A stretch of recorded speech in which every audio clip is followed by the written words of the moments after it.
How's it going, everybody? Welcome to Coffee and Critique. Today we have our very special guest, Lizandro.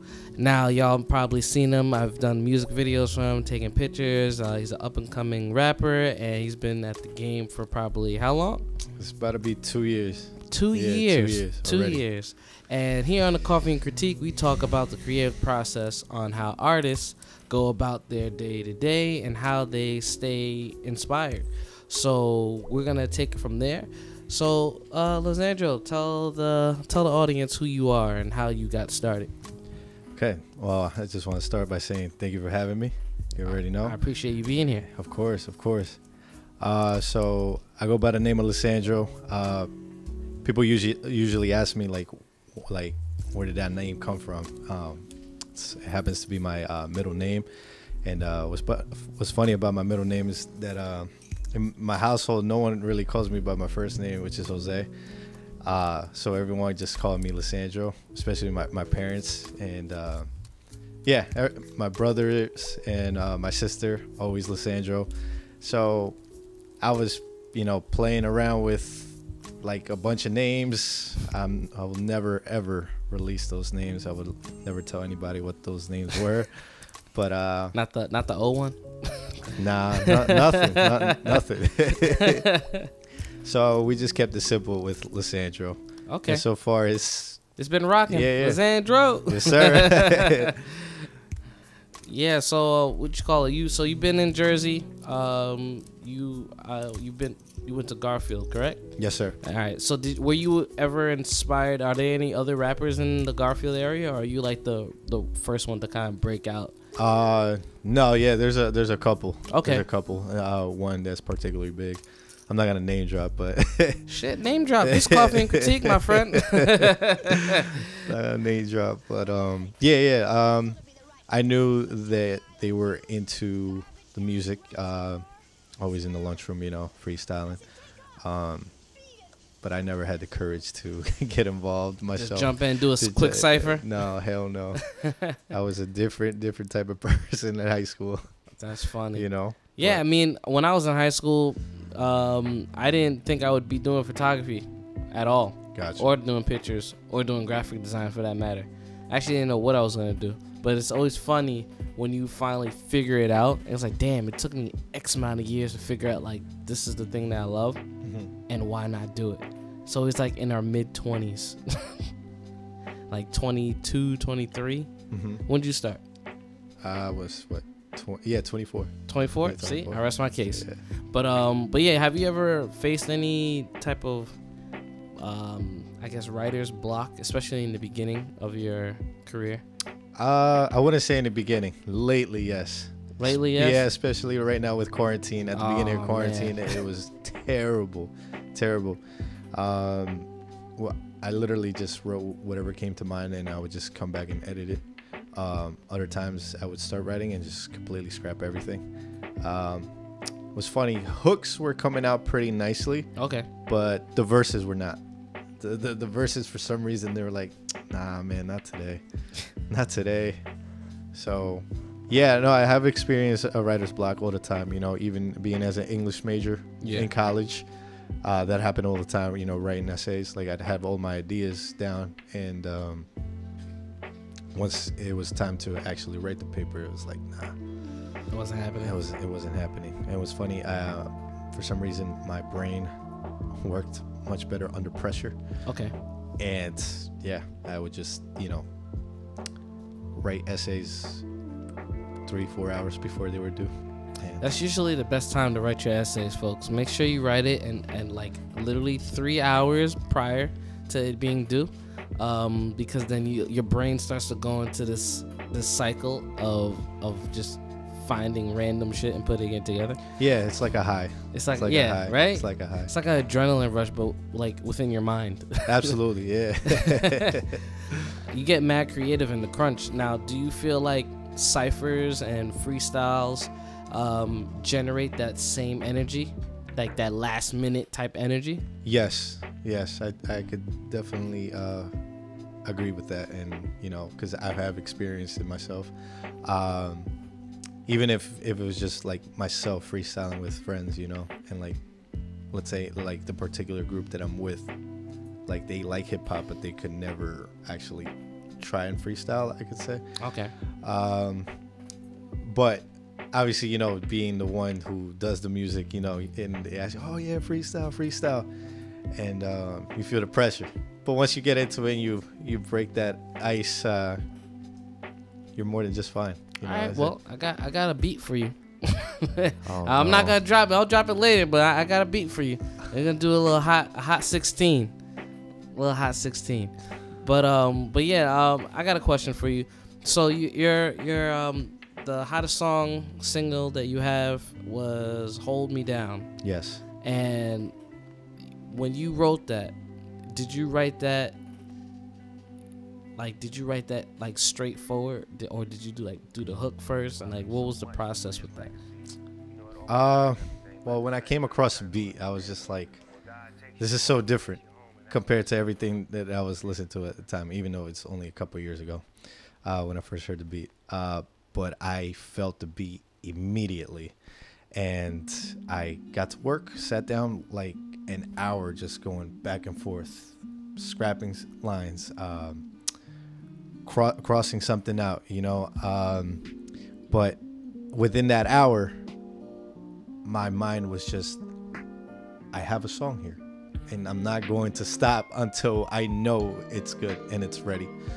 So I did it in an hour, 15 minutes, and I was completely happy with it. Okay. And I wrote the entire song myself. And then I had the feature, my friend Ike. All yeah, right. he heard it as I was rapping it, and then I asked him if he wanted to be on it. And he said, yeah, but he was like, do you mind if I do the hook? And I was like, of course. So he went to work, 5 minutes, he comes back, and he came back with what you hear is now the finished product. Hold Me Down. Hold me down. Yes, sir. That song has so many meanings. It's what, in short, actually tell them in brief, what's the song like really about? The song? Yeah.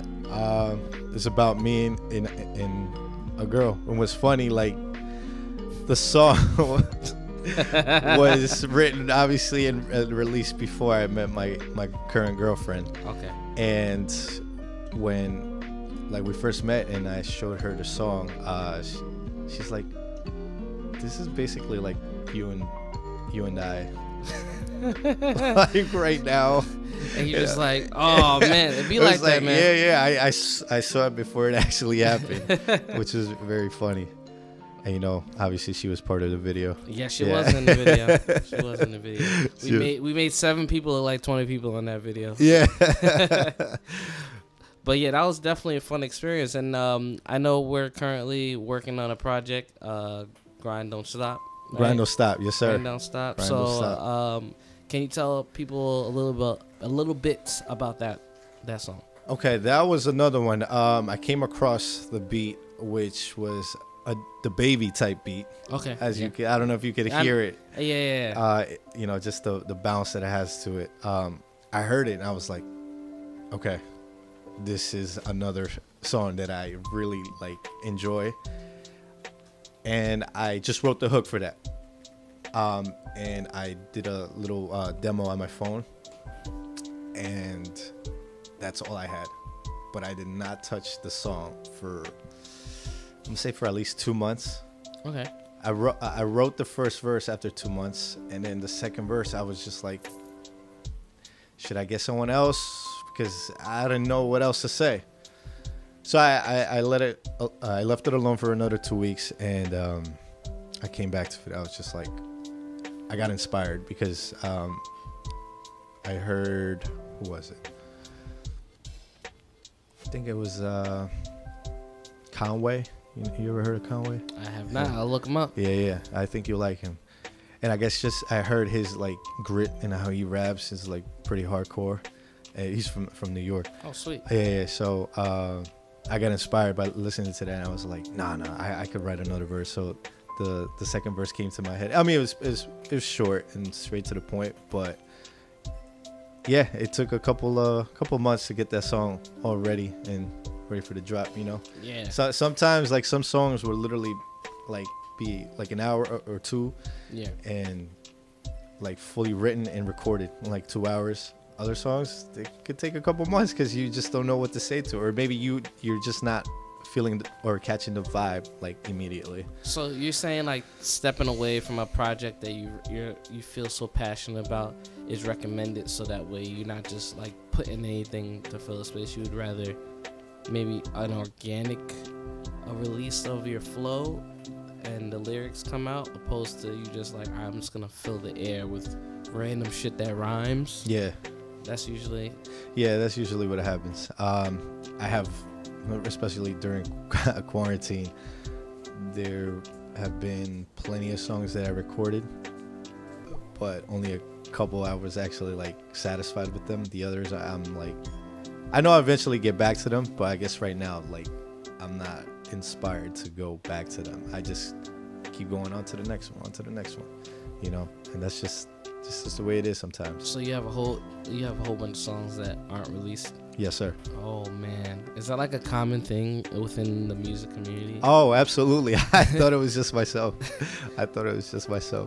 What's funny, because I follow like basically all the Dreamville's artists, and you know everyone's always playing with the idea of like, oh, is Kendrick and Cole ever gonna drop that, you know, collab album they have together? And apparently it's sitting on J. Cole's laptop. Well, no one could actually confirm if that's true or not, but one of his signed artists has admitted and said that it's on there. So could you imagine like all the other tracks that Cole or Kendrick actually might have, but they're just like, eh. I feel like it's like that Kendrick and Drake type of. Remember Dre made a beat and then Kendrick was rapping on it, and they're working on an album together. Yeah. And that shit just never released and whatnot. I was like, yo, like when are they gonna release this? Like Lil Wayne, when he had his songs finally released, was it the Carter 4? Yeah, I believe so. Yeah, but it was, granted the songs were good, but like you could hear the beats were outdated because it was like for the Get Light era when everybody was getting like that, and that's how old those songs were. Because if you released it then, that song would have been fire. You know what I'm saying? Yeah. So do you ever feel like maybe there's a no return in terms of releasing your song? Like, I can't even post the song. It's kind of outdated. Yes, I do feel that. Sometimes like maybe you wait a little too long, you know, because what's it called?